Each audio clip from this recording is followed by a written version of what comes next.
नमस्कार, मैं सचिन विश्वकर्मा एक बार फिर से स्वागत करता हूं आपका हमारे यूट्यूब चैनल पर।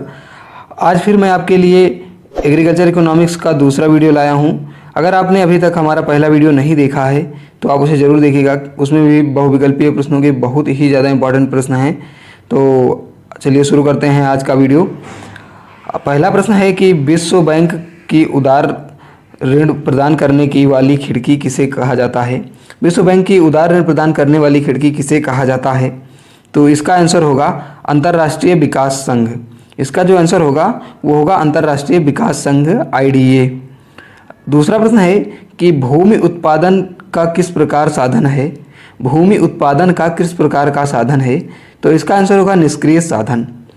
अगला प्रश्न है आर्थिक लागत किसके बराबर होती है।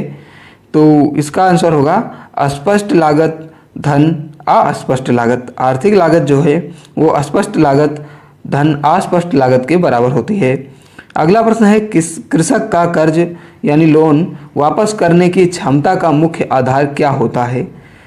तो इसका जो आंसर होगा वो होगा कृषक की शुद्ध आय।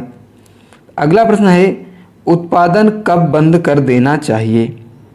तो इसका जो आंसर होगा वो होगा कीमत उत्पादन के सीमांत लागत के बराबर हो जाए।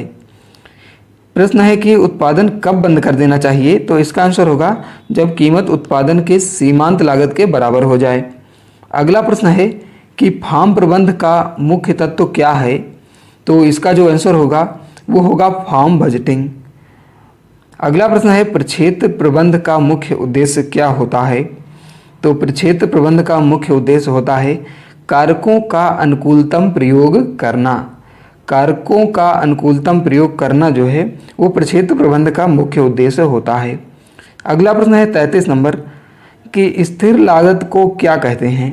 तो स्थिर लागत को ओवरहेड लागत कहा जाता है। अगला प्रश्न है 34 नंबर कि औसत लागत किसके बराबर होता है। तो औसत लागत जो है वो कुल लागत बटे आउटपुट के बराबर होता है। इसका औसत लागत का सूत्र होता है कुल लागत बटे आउटपुट। अगला प्रश्न है सीमांत लागत किसके बराबर होता है। तो सीमांत लागत बराबर होता है चल लागत में परिवर्तन बटे उत्पादन में परिवर्तन। सीमांत लागत बराबर चल लागत में परिवर्तन बटे उत्पादन में परिवर्तन। दोस्तों वीडियो अच्छा लग रहा तो वीडियो को लाइक कर दीजिए और अपने सभी सेकंड सेमेस्टर के साथियों के साथ शेयर जरूर करिए ताकि उनकी भी हेल्प हो सके। चलिए अगला प्रश्न देखते हैं। अगला प्रश्न है कि रेखीय उत्पादन फलन किसके बराबर होता है।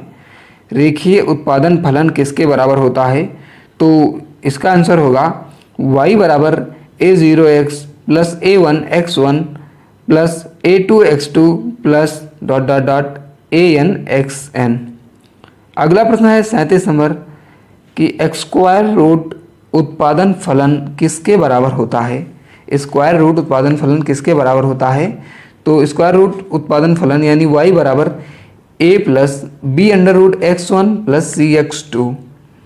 दोस्तों अगर आप एग्रीकल्चर से संबंधित वीडियो पाना चाहते हैं तो हमारे चैनल को सब्सक्राइब जरूर कर लीजिएगा।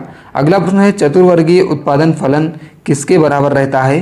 तो चतुर्वर्गीय उत्पादन फलन जो है वो y बराबर a plus b x plus c x square होता है। अगला प्रश्न है किसी वस्तु का बाएं से दाएं वक्र का झुकाव दर्शाता है कि भाग पूर्णतया लोचदार है। तो इसका आंसर होगा पूर्णतया लोचदार है। ये प्रश्न है कि किसी वस्तु का बाएं से दाएं वक्र का झुकाव दर्शाता है कि भाग, तो इसका आंसर होगा पूर्णतया लोचदार है। अगला प्रश्न है ऊपरी लागत को किस दूसरे नाम से पुकारते हैं। तो ऊपरी लागत को कुल लागत के नाम से पुकारा जाता है। अगला प्रश्न है सबसे कम लागत पर निवेशों की मात्रा कब प्राप्त की जाती है।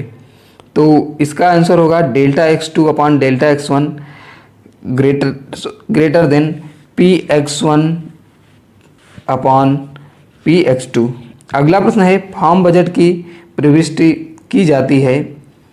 फार्म उपज की प्रविष्टि की जाती है। तो इसका आंसर होगा फार्म स्टॉक रजिस्टर में। अगला प्रश्न है कि पूरक व्यवसाय की संतुष्टि किस स्थिति में की जाती है। तो इसका जो आंसर होगा वो होगा जब मार्जिनल रेट ऑफ सब्स्टिट्यूशन बराबर 0 हो। पूरक व्यवसाय की संतुष्टि किस स्थिति में की जाती है। तो जब मार्जिनल रेट ऑफ सब्स्टिट्यूशन 0 हो। अगला प्रश्न है उत्पादन के कितने उपादान हैं। तो उत्पादन के 5 उपादान हैं। दोस्तों ये प्रश्न अर्थशास्त्र में बहुत ही ज़्यादा इंपॉर्टेंट है। अगला प्रश्न है अर्थशास्त्र के जनक की एक बुक का नाम बताइए। तो वेल्थ ऑफ नेशंस जो है ये अर्थशास्त्र के जनक एडम स्मिथ हैं और उनकी ये बुक है वेल्थ ऑफ नेशंस। अगला प्रश्न है एडम स्मिथ ने अर्थशास्त्र को कौन सा विज्ञान कहा। तो एडम स्मिथ ने अर्थशास्त्र को धन का विज्ञान कहा था। अगला प्रश्न है an essay on the nature and significance of economic science पुस्तक के लेखक कौन हैं। तो प्रोफेसर रॉबिन्स जो है वो an essay on the nature and significance of economic science के लेखक थे। अगला प्रश्न है चेक ड्राफ्ट, बैंक ड्राफ्ट, हुंडी आदि किसके उदाहरण हैं। तो चेक, बैंक ड्राफ्ट, हुंडी बैंक मुद्रा के उदाहरण हैं। अगला प्रश्न है रेशमी वस्त्र, कीमती आभूषण, हीरे जवाहरात, शराब आदि किस प्रकार की आवश्यकता हैं। तो इसका आंसर होगा विलासितापूर्ण आवश्यकताएं। दोस्तों इस वीडियो में इतना ही। अदर क्वेश्चन आपको नेक्स्ट वीडियो में मिल जाएंगे। दोस्तों वीडियो अच्छा लगा तो वीडियो को लाइक कर दीजिए और चैनल पर नए हैं तो चैनल को सब्सक्राइब जरूर कर लीजिएगा।